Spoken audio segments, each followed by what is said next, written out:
Yes, okay, we are rolling once again. Welcome, ladies and gentlemen. Everybody take your seats if there's any seat available. Any seat will do. Welcome back.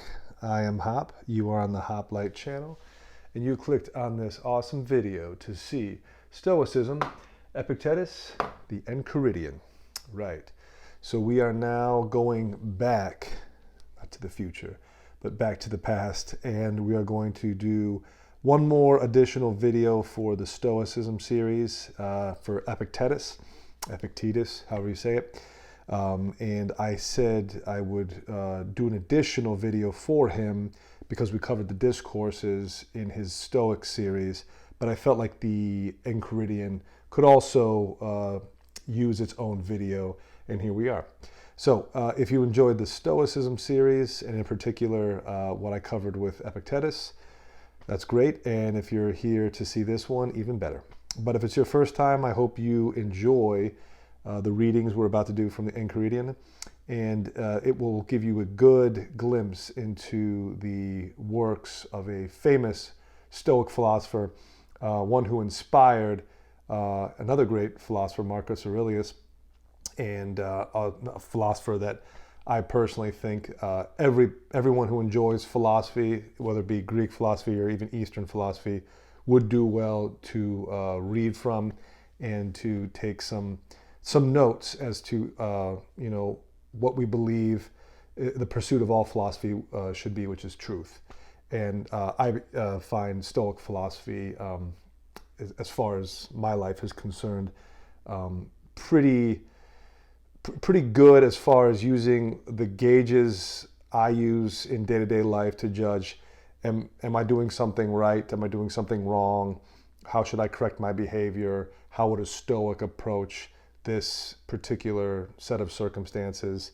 How can I make myself a better human being for my own sake and for others as well? And I think Stoicism, especially, like I said, in this day and age, from when I started this channel, in this day and age, I think Stoicism is something many people could use for their own benefit. But in any event, let's talk a little about the Enchiridion, right? So the Enchiridion, what is it? Well, we know in ancient Greek it would translate to an adjective meaning roughly in the hand, so a handbook. Easy enough. And we know that from the Stoicism series on Epictetus himself, he taught more in the same style that Socrates taught, where he would hold court with his students in Nicopolis, Greece, and he would just profess Stoic thought, Stoic philosophy, and it would be more interactive. He would not write out these lessons. But like Socrates, fortunately, like Socrates had Plato and Aristotle, and the Enchiridion was written down by a student of Epictetus named Arrian.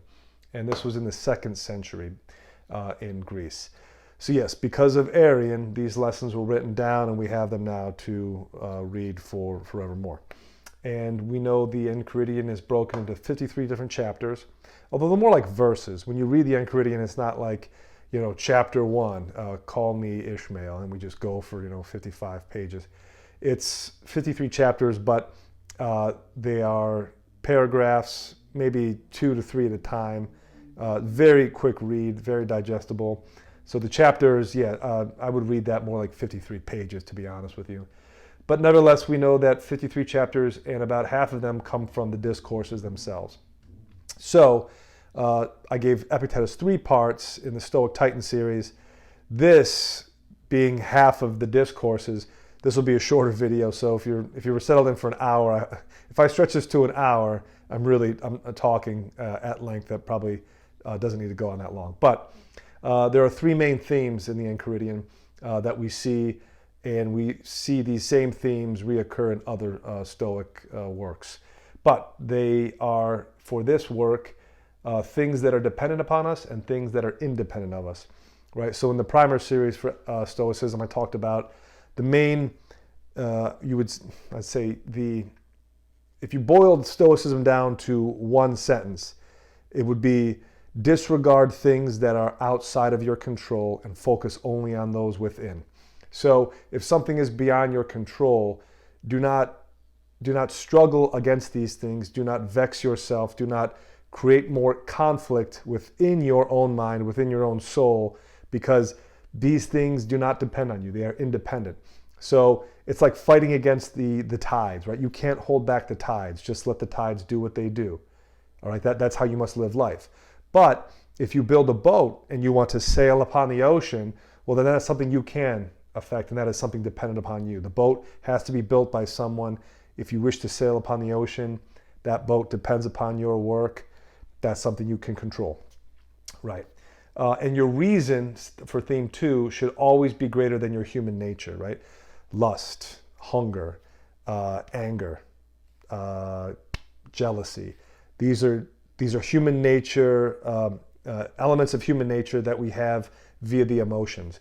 But reason is what makes you a man. It's what makes you a human being. This is what you have above all creation on the earth. Separate and distinct from all creation is man's ability to reason, to use logic, to problem solve, to use abstract thought, to reflect upon life, and to take the lessons and experiences of life and condense them into wisdom and perhaps come up with ethics and morals, things that we use to guide our actions in the future so that we can achieve virtue and thereby happiness. And life's a garden, so dig it, right? So I thought about the movie Joe Dirt, where he's wearing that t-shirt with that slogan on it, life's a garden, dig it. That's the same thing with things that are dependent upon you and things that are independent. Garden is something you have to plant and cultivate, right? You have to hoe the rows to plant the seeds, cover the seeds with dirt, give them fertilizer and water, make sure they have adequate sunlight. You got to dig the garden of life.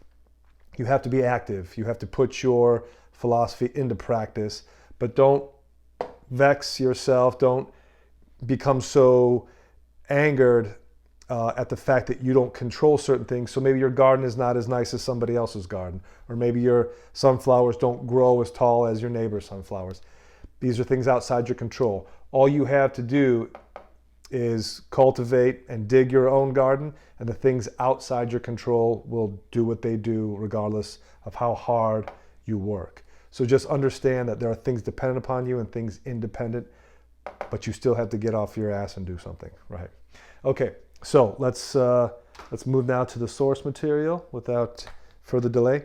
The Enchiridion right here. This is actually a very good translation. It's just in common sense, everyday English. I was actually impressed with how good the translation was, despite the price. This is probably not even $8 on Amazon. And yeah, it's 33 pages. So 53 chapters, yeah, it's 33 pages. Okay, so I have a few selections here, and we'll read from the Enchiridion and discuss briefly thereafter. And I will try not to overlap with the discourses that I did in the Stoic Titan series for him, because it will just get repetitive. Okay, let's move now to the first reading, which will be page 6, chapter 3. And these aren't titled. Epictetus said, "When anything from the meanest thing upwards is attractive or serviceable or an object of affection, remember always to say to yourself, what is its nature? If you are fond of a jug, say you're fond of a jug. Then you will not be disturbed if it's broken. If you kiss your children or your wife, say to yourself that you are kissing a human being, for then if death strikes it, you will not be disturbed." Okay, well, you could say that's kind of cold, right? It's like, what are you talking about? Are you saying I should look at my kids and my wife like they're a jug? In a sense, yes, but not obviously like as equals. Don't look at your pottery or your silverware or your dishes as the same as your wife or kids. But understand that each of these things have their own natures. They are not greater or lesser than what they appear to be. If you have a jug and if you pour water from it, that's its nature. It serves its purpose. If you break your jug, it's not as though your whole life is over and you've lost everything and you'll never find another jug like that. The jug had its own nature, and now its nature has been destroyed. This is out of your control now. Same as it is with a wife or a child. If you kiss your wife or child, just as you hold the jug, do not believe the jug is anything greater or lesser than what it is. So too, you should not look at your family or your friends as anything lesser or greater than what they are. They're human beings such as you are. So if you have them, enjoy them for who they are and the enrichment they give your life, But if you lose them, this is now outside of your control, and you cannot hold them above what they were, which was human beings. And human beings come and go into our lives, and we will come and go in other people's lives just as they do. Okay, same page, chapter 5. What disturbs men's minds is not events, but their judgments on events. For instance, death is nothing dreadful, or else Socrates would have thought it so. So the only dreadful thing about it is men's judgment that it's dreadful. And so when we are hindered, or disturbed, or distressed, let us never lay the blame on others, but on ourselves, that is, on our own judgments. To accuse others for one's own misfortune is a sign of want of education. To accuse oneself shows that one's education has begun. To accuse neither oneself nor others shows that one's education is complete. Okay, I like that one. Actually, that's very deep, but it's simple in its depth as well, in the sense that you should think about what disturbs you more than anything else in the world. It's your own mind, right? Some people see things happen and they're unmoved by it. Some people see that same event happen and they're devastated by it, or some are actually elated by it. There are several examples of this, but it's like the saying, one man's trash is another man's treasure. Just because you hold this particular item or see this particular event in a certain light doesn't mean that is the only way it can be seen. It is your judgment that has given this event or this object or this person this character. So you are led astray by your own judgments if you let yourself be led that way. So it is a sign of an uneducated mind to blame other people for your judgments. It is a sign of a mind that is entering its education to blame yourself for your judgment. But he says, to accuse neither oneself or others shows your education is complete. Right.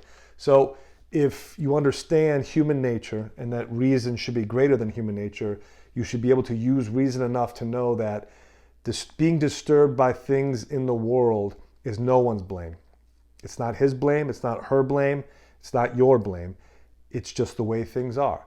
So if you have a perception of an event or a person or a particular thing, whatever it may be, it's blameless as to how it's perceived, because everyone's perception of something will most likely be different than everyone else's. So there should be no blame given to other people, because judgments are entirely subjective. So use your reason to see through this and to stay calm and collected, because it is through bad judgments or hasty judgments that people often take bad and hasty action. Okay. Moving right along, we'll move to chapter 6, page 7. Be not elated at an excellence which is not your own. If the horse in his pride were to say, I am handsome, we could bear with it. But when you say with pride, I have a handsome horse, know that the good horse is the ground of your pride. You ask then what you call your own. The answer is the way you deal with your impressions. Therefore, when you deal with your impressions in accord with nature, then you may be proud indeed, for your pride will be in good, which is your own. Okay, right, so continuing on the subjectivity of judgments, so too are impressions, right? So he's saying here that if a horse were to walk around and say to everyone, I am handsome, we would say, okay, yeah, Mr. Ed, the talking horse, thinks he's handsome. Yeah, he's a good-looking horse, good for you. But if someone who owns the horse says, I have a handsome horse, right, but the horse is the creature that possesses the looks, the physique. Like, you are just the person who happens to own it. So just because this horse is your possession, that doesn't imbue any quality onto you necessarily, other than, I suppose, you have a good eye for good-looking horses and you acquired one. But it's not as though its qualities rub off on you. A lot of people think this, like, it's like if I were to buy a, Ferrari and a 10-bedroom mansion on a palatial estate, and I just, no matter what, put myself next to these objects or places, this impression that, well, this man is of high quality because he surrounds himself with high quality items. Perhaps, but perhaps no. Perhaps he is just surrounding himself with these items to give you the impression that he has similar qualities as a Ferrari or a mansion or what have you. So these things are not your own. It is only your impressions that are your own. So as he says here, when you deal with your impressions in accord with nature, you can be proud of that because this is your own, right? So if you act in accord with nature, which is seeking virtue and not doing anything that would be against nature's will, then you can take pride in this because this is something you can say is your own up here and no one else can take credit for it. All right. Chapter 7, page 7. When you're on a voyage and your ship is at anchorage and you disembark to get fresh water, you may pick up a small shellfish or a truffle by the way, but you must keep your attention fixed on the ship and keep looking toward it constantly to see if the helmsman calls you. And if he does, you have to leave everything or be bundled on board with your legs tied like a sheep. So it is in life. If you have a dear wife or child given you, they are like the shellfish or the truffle. They are very well on their way. Only if the helmsman call, run back to your ship, leave all else, and do not look behind you. And if you are old, never go far from the ship, so that when you are called, you may not fail to appear. Okay. So he's using the imagery of the ship, the shellfish, the truffle, and a man who disembarks from the ship to see what is on the beach and to, dig life. The beach is his garden. He's going to go out and dig it. And maybe he'll acquire a shellfish or a truffle or a wife or a child. But the helmsman is your life, right? It is nature. It is fate guiding your life. And when the helmsman calls you back for an event or for something that requires you to be on board, to be on that ship, you cannot stop and let the things you have cultivated for your life in that garden take you away from what is more important, and that is your life's course, which would be philosophy, virtue, truth, seeking happiness through those things. Because the things you acquire on life, on the path of life, give value to life, but they can never become your dedication. Your dedication in life is your philosophy to virtue, is your dedication to truth and seeking happiness by virtue of those virtues and that truth. Okay. Chapter 9, page 8. Sickness is a hindrance to the body, but not to the will, unless the will consent. Lameness is a hindrance to the leg, but not the will. Say this to yourself at each event that happens, for you shall find that though it hinders something else, it will not hinder you. Right. So this is good because it tells you that so long as you have your faculties and your reason, you still have your wits about you. So just as sickness is a hindrance to the body, it's not a hindrance to the will unless you give in to that sickness and surrender your will. If you're lame and this is a hindrance to your leg, it's also not a hindrance to your will. So say these things to yourself. I'm broken, but I'm not beaten. I'm down, but I'm not out. As long as you have your reason, and your reason is what's driving your will, you can still carry on. It's only when you consent to give over your will to something like human nature, lust, anger, jealousy, spite, when you surrender that reason, you surrender your will, and then you are broken. Then your sickness and your lameness does become something that can overtake you entirely and not just a part of you. It takes over everything. Don't let it happen. Okay. Page 9, chapter 13. If you wish to make progress, you must be content in external matters to seem a fool and a simpleton. Do not wish men to think you know anything. And if any should think you be somebody, distrust yourself. For know that it is not easy to keep your will in accord with nature, and at the same time keep outward things. If you attend to one, you must needs neglect the other. Okay. So what he's saying is to be in accord with nature and to use reason as a superior device to overcome human nature. Oftentimes people who let human nature become greater than their reason will regard you as a fool or a simpleton. They're like, look at this guy. Yeah, he doesn't get angry when people call him stupid, or he doesn't see an attractive woman and pay her the same attention that we do. He doesn't get into a fight over something that is worth coming to blows over. He must be some kind of dullard. They will think these things of you because to be in accord with nature often means to overcome human nature and to rise above the baser instincts to those who embrace the baser instincts. You will appear as though you are the one who's crazy or odd. It's like there's an adage that says, to the simple mind, the brilliant mind will appear insane. And that's true. The brilliant mind cannot be understood by the simple mind because it's on a different wavelength.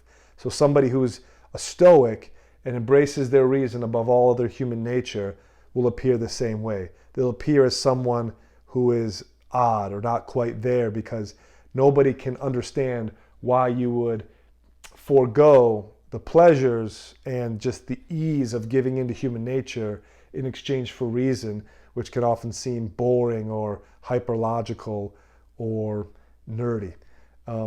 If you are someone who lives this life, like, that will often be people's reaction to you is what's wrong with you. So, but this is fine, because if you are getting that reaction, it probably means you're doing something right. Okay, as counterintuitive as that sounds. Motoring along here, page 10, chapter 15. Remember that you must behave in life as you would at a banquet. A dish is handed round and comes to you. Put out your hand and take it politely. It passes you, do not stop it. It has not reached you, do not be impatient to get it, but wait till your turn. Bear yourself thus towards children, wife, office, wealth, and one day you will be worthy to banquet with the gods. But if when they are set before you, you do not take them, but despise them, then you shall not only share the gods' banquet, but shall share their rule. For by doing so, Diogenes and Heraclitus and men like them were called divine and deserved the name. Okay, what's he talking about here? Well, he's saying that life should be treated as a banquet or as a garden. When things come to you as they would at a table or a banquet where food is passed around, if a dish is handed to you and you see something that you would like on your plate, take what you like and politely pass it along. If the dish has not come to you, don't insist that it be passed over to you. If the dish is passed over you and someone forgets to hand it to you, don't insist that it be brought back. This is how you must behave in life. If things come to you, take them as they come to you when they come to you. And this is how you will find happiness in life. But even better, as he says here, when the things in life come to you that give you pleasure, that are desirable, and you have the mind of reason, like Diogenes and Heraclitus, and can say, you know what, I'm actually good. I can stop here. This shows temperance. This shows restraint. This shows that your reason has overcome your appetites, and you could possibly say that such a mind to exercise this discretion is divine. Food for thought. Banquet, food for thought. You get it. Okay. Next chapter. We jump to page 16, 26. It is in our power to discover the will of nature from those matters on which we have no difference of opinion. For instance, when another man's slave has broken the wine cup, we are very ready to say at once, such things must happen. Know then that when your own cup is broken, you ought to behave in the same way as when your neighbor's was broken. Apply the same principle to higher matters. Is another child's wife dead, or child dead? Not one of us would say, such is the lot of a man. But when one's own child dies, straightway one cries, alas, miserable am I. But we ought to remember what our feelings are when we hear it of another. It's very true. So we're oftentimes carried away by our impressions and our judgments when it affects us personally. But when it affects somebody else, it's so all of a sudden we can't relate. Oh, I broke my cup. Damn it, this is my favorite cup. They don't make these anymore. Wow, why did I drop this thing? I can't believe it. How stupid. This is my whole collection of cups is ruined now because of this broken cup. That's how we feel sometimes. But when we're at somebody else's house, and maybe he's got the entire, DC Universe collector cup series, and he knocks over the limited edition Batman cup, the one where he's wearing that mechanized suit, and the cup hits the ground and it cracks. What do we say? Stuff happens, right, bro? Don't worry, though. You've got some other cups. They're also cool. That's how we feel about his cup. But when our cup breaks, it's the end of the world. So too is it if we lose a loved one. Oftentimes We try to sympathize with people, but it might come off as insincere. So you can either do it one of two ways. You can sit there and you can lament just as badly with your friend over his cup, or you can treat his cup in the same manner you regard your cup, and that is, it's a cup. It was mine, it's broken now, nothing I can do about it.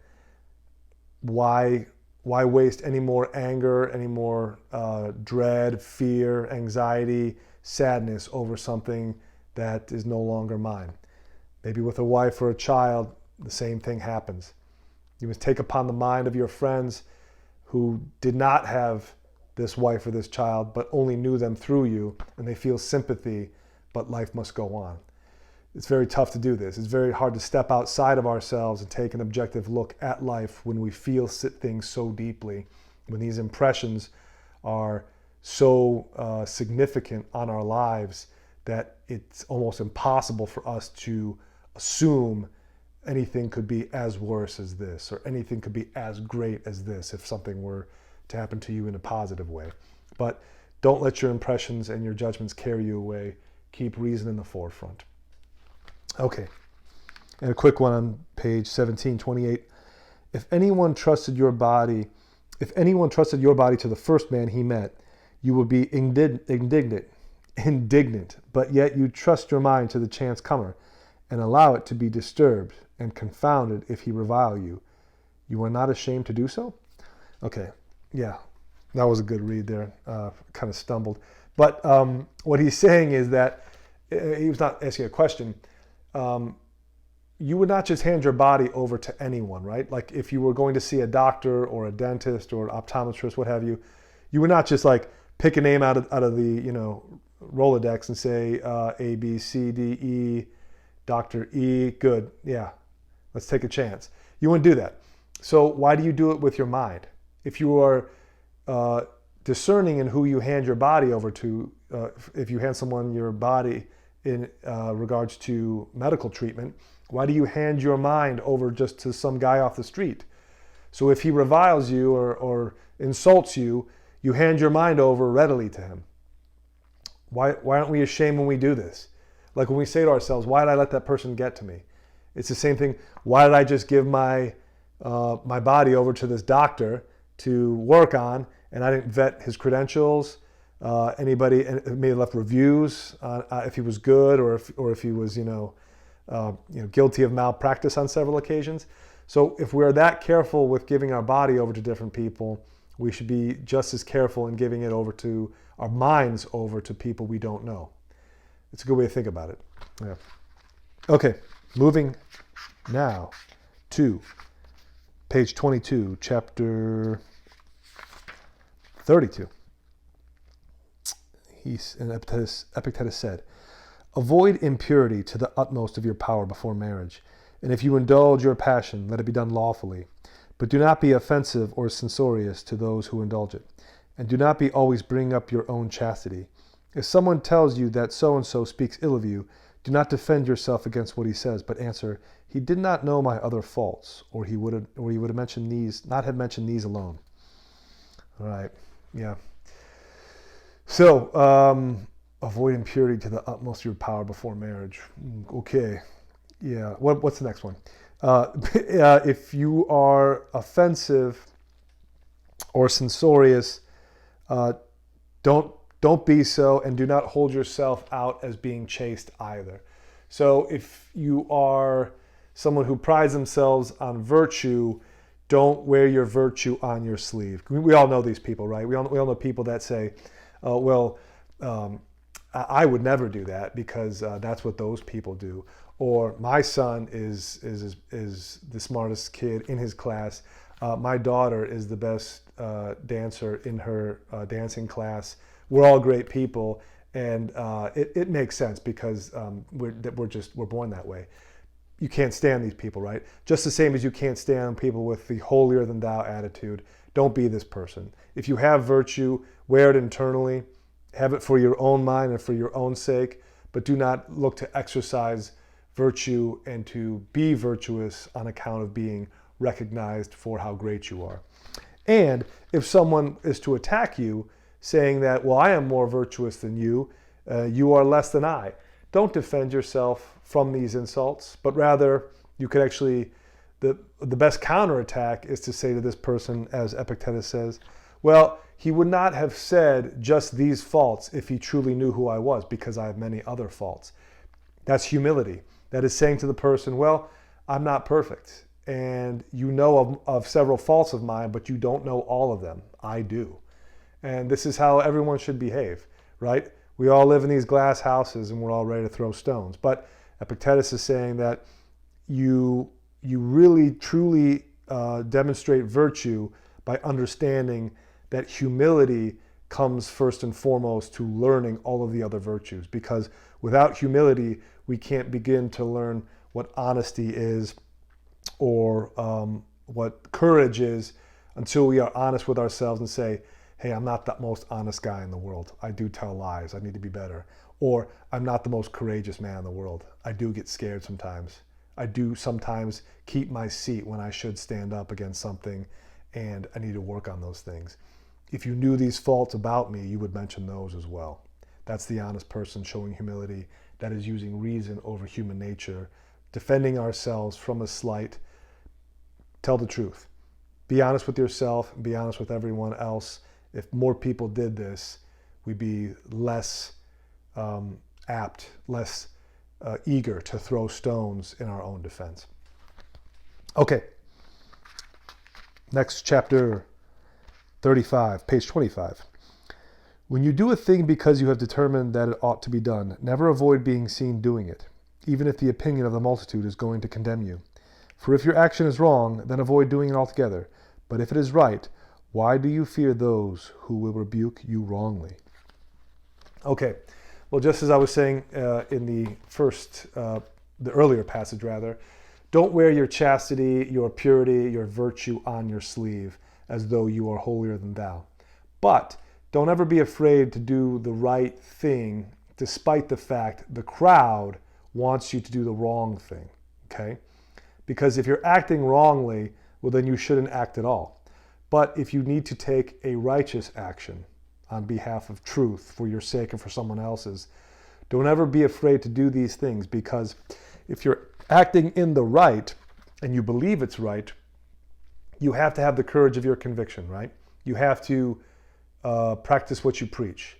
And when the rubber meets the road, you have to be the one to say, I am using reason over human nature. Human nature right now tells me not to offend the crowd, but I know that the crowd believes in something that is wrong. I know what is right. I know what's better. My reason is going to overcome human nature here. You, being the crowd, are in the wrong. I know this. I know this in my heart, and I'm going to act rightly. You're going to have to be courageous in this regard, because if the crowd, if the mob, right, decides to act against you, well, then they might act against you. And you might be ostracized. You could even be harmed if you stand up to do the right thing, and enough of the crowd thinks that your actions, despite being correct, need to be attacked. This is something that everyone struggles with, because there is no greater incentive in human society than the hive mind, the collective. To be singled out, to be ostracized, to be separated and pointed at, this is base level fear. Nobody ever wants to be excommunicated from the tribe, even if it means going along with the crowd and doing what is wrong. But if you're using reason, and your reason is superior to the human nature, which is just to go along to get along, this is virtuous, this is right. And that's where leadership comes from, by the way. The person who exercises reason over human nature, who stands above the crowd and does the right thing, you watch. If they are who they say they are, and if they have the courage of their conviction, they will actually change the minds of that mob, and then the crowd will act on the side of righteousness and will pursue virtue when they see that person cannot be swayed by them.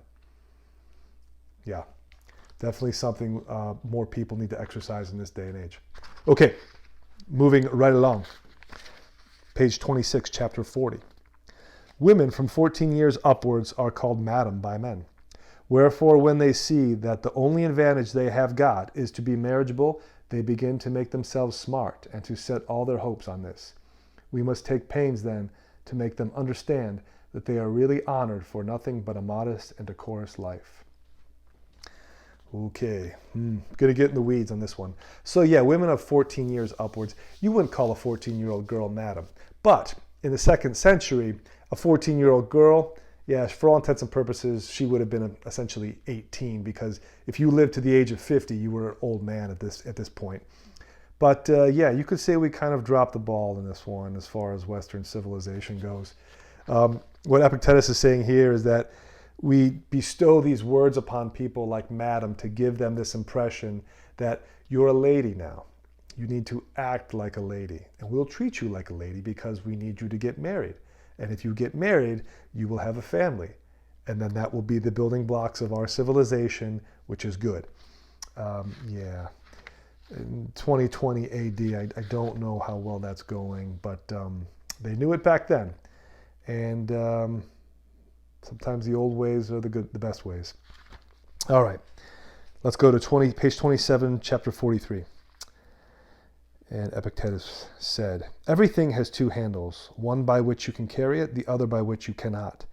If your brother wrongs you, do not take it by that handle, the handle of the wrong, for you cannot carry it by that, but rather by the other handle, that he is a brother, brought up with you, and then you will take it by the handle that you can carry it by." Okay, so yeah, what he's saying is that when you pick something up, there are 2 handles, right? It's like a counterbalance. And when you pick something up by one handle, naturally the thing you're carrying will dip to that one side. So you carry it by the handle that it can be most closely carried by. And what he's saying is that when you have 2 handles, one you can carry and the other by which you cannot carry, you must look at your brother as though something that you must bear with, something you must carry. And if he wrongs you, that is the handle that is furthest away from you. You must pick him up by the handle that is closest to you, and that is your brotherhood, your fraternity. You were both raised by the same parents. Hopefully, you were raised under the same principles, with the same guidance. Pick him up by that handle. Don't hold him accountable for the wrong he has done you, because he thought by wronging you, he was acting correctly, but he was not. So pick him up by the correct handle, the handle that you have in common with him. You don't have this wrong in common, so discard it. Don't pick it up by that handle. Grab your brother and bear with him by the handle that you can hold him by. Yeah, forgiveness essentially. Okay, very good. Next, we go to page 28, chapter 46. On no occasion call yourself a philosopher, nor talk at large of your principles among the multitude, but act on your principles. For instance, at a banquet, do not say how one ought to eat, but eat as one ought. Remember that Socrates had so completely got rid of the thought of display that when men came and wanted an introduction to philosophers, he took them to be introduced. So patient of neglect was he. And if a discussion arise among the multitude on some principle, keep silent for the most part, for you are in great danger of blurting out some undigested thought. And when someone says to you, "You know nothing," and you do not let it provoke you, then you know you are really on the right road. For sheep do not bring grass to their shepherds and show them how much they have eaten, but they digest it, and the fodder and they produce forms in wool and milk. Do the same for yourself. Instead of displaying your principles to the multitude, show them the results of the principles you have digested. Okay, that's good. So again, this goes to the previous passages where he said, practice what you preach. Don't preach what you know. It's easy to do that. It's easy to say, I'm a philosopher. I'm a Stoic philosopher at that. Let me tell you all the things about Stoicism. But then don't act upon those things. What does that mean? It means you don't really believe in the things you claim to believe in. Because if you did, you would practice them as well. So it's more important to practice. And as he said here, Socrates would introduce men to other philosophers and never himself when they wanted to be introduced to philosophy. This was humility. And he says, as with another analogy, be like sheep, right? Eat the grass the shepherd has led you to.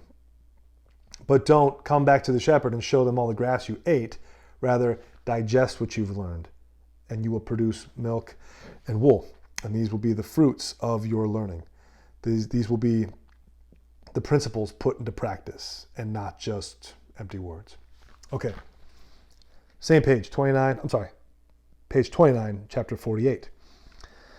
The ignorant man's position and character is this: he never looks to himself for benefit or harm, but to the outside world.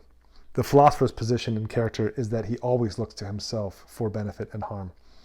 The signs of one who is making progress are: he blames none, praises none, complains of none, accuses none, never speaks of himself as he were somebody, or as if he knew anything. And if anyone compliments him, he laughs in himself at his compliment. And if one blames him, he makes no defense. He goes about like a convalescent, careful not to disturb his constitution on its road to recovery, until it has got firm hold. He has got rid of the will to get, and his will to avoid is directed no longer to what is beyond our power, but only to what is in our power and contrary to nature. In all things he exercises his will without strain. If men regard him as foolish or ignorant, he pays no heed. In one word, he keeps watch and guard on himself as his own enemy, lying in wait for him. Okay. Yeah.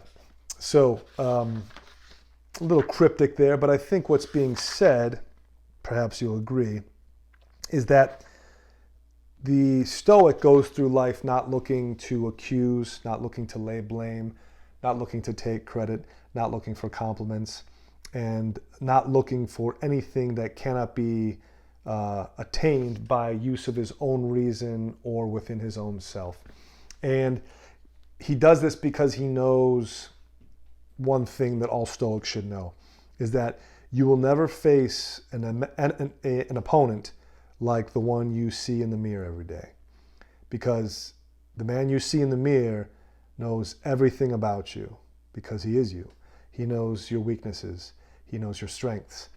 He knows what makes you angry. He knows what makes you jealous. He knows what gets under your skin. And he knows that if you give him the opportunity, he will take advantage of it, and he will bring out the human nature in you, and he will cut down your reason. And this is what you can't allow to happen. He knows that this enemy, this man in the mirror, is always lying in wait. And if he gives up his reason, then he will show his weakness, that weak spot will be exploited, and that human nature will take over. Don't accuse. Don't blame. Don't look for praise. Don't look for compliments. Take things as they come to you, when they come to you, and always be on guard for that enemy lying in wait, that human nature, that man in the mirror that stares back at you every day. Yeah, for sure. Okay, let's wrap it up here. Page 31, chapter 51. And this is a good one. This is a good pep talk before you take the field as a Stoic. Epictetus said, "How long will you wait to think yourself worthy of the highest and transgress in nothing the clear pronouncement of reason? You have received the precepts which you ought to accept, and you have accepted them. Why then do you still wait for a master, that you may delay the amendment of yourself till he comes? You are a youth no longer, you are now a full-grown man. If now you are careless and indolent, and are always putting off, fixing one day after another as the limit when you mean to begin attending to yourself, then, living or dying, you will make no progress, but will continue unawares in ignorance. Therefore make up your mind before it is too late to live as one who is mature and proficient, and let all that seems best to you be a law that you cannot transgress. And if you encounter anything troublesome or pleasant or glorious or inglorious, remember that the hour of struggle is come. The Olympic contest is here, and you may put off no longer, and that one day and one action determines whether the progress you have achieved is lost or maintained. This was how Socrates attained perfection, paying heed to nothing but reason in all that he encountered. And if you are not yet Socrates, yet ought you to live as one who would wish to be a Socrates." Hell yeah. Be like Socrates. What would Socrates do? Okay. So yeah, he's saying there, above all else, get doing what needs to be done, right? Life's a garden. Start digging it. Get out there and do it. You know what has to be done. You know the precepts. You know the principles. You know the rules. You know the Stoic philosophy as much as it can be taught. So go out there and put it into practice. Be as Socrates was. Take every action, take every day, take every moment as that Olympic contest that struggle against the man in the mirror who's lying in wait for you, and use your reason as your sword and your shield in that contest, and treat every new day, moment, encounter, activity as a new contest to use your reason, to sharpen your sword, and to harden your shield. Right, be like Socrates. Okay, so that will do it for this part on the Enchiridion by Epictetus, or rather spoken by Epictetus and written by Arrian. I kind of motored through those because, yeah, there were a lot to cover. But yeah, I do like reading these quick little paragraph, 2-paragraph verses because they're really good, and you still have to stop and contemplate them. You can't just read them as you would prose or some kind of novel and get the gist of it as you keep moving along. They really make you stop and think. And because they're in these short paragraph forms, they're not so convoluted where you have to go back to the beginning and try to decipher what was said. It's right there. It's 3 or 4 sentences, and it just hits you like a ton of bricks. So yeah, another reason I love Stoicism is like, just get to the point and tell me what's what. I want to know what's true. How do I find out? It's like, okay, here it is. Bam, chapter 25, 3 sentences. Pick it up. Yeah, right. So the Enchiridion, the handbook. Yeah, I felt like doing this for Epictetus had to be done, and it will go in the Stoicism playlist, of course. And if you haven't watched any of the other Stoic videos, I suggest you give it a watch. Yeah, I think Marcus Aurelius and Seneca and Epictetus, those 3 Stoic philosophers, those great minds, wow. It's like, if I could have had one day, to spend with those 3 guys, I would have talked their ears off. I would have asked them, how did Stoicism help you through this part of your life? Or how did you come to this conclusion about Stoicism? Or when you made this analogy, what was that, inspiration? Like when he talks of the helmsman calling the man back to the ship, like that analogy is great. And I actually love Epictetus for that use of the imagery, which he's famous for.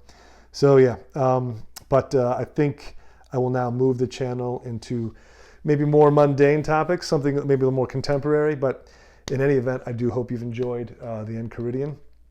I enjoyed reading it, even as I stumbled and tripped over the words as they came through some of those passages. But I will be sure to put the read-alongs for you, so you don't have to wait for me to read it to you. You can read along as I go, as I always do. Again, this is the Hoplite channel, Epictetus, Enchiridion. If you know anyone who has interests in Stoic philosophy or philosophy in general and would be interested in this, feel free to share. If you liked the video, give it a thumbs up, or subscribe if you're liking the channel overall. And yeah, we will see you in the future for the next video on this channel. Till then, and as always, take care.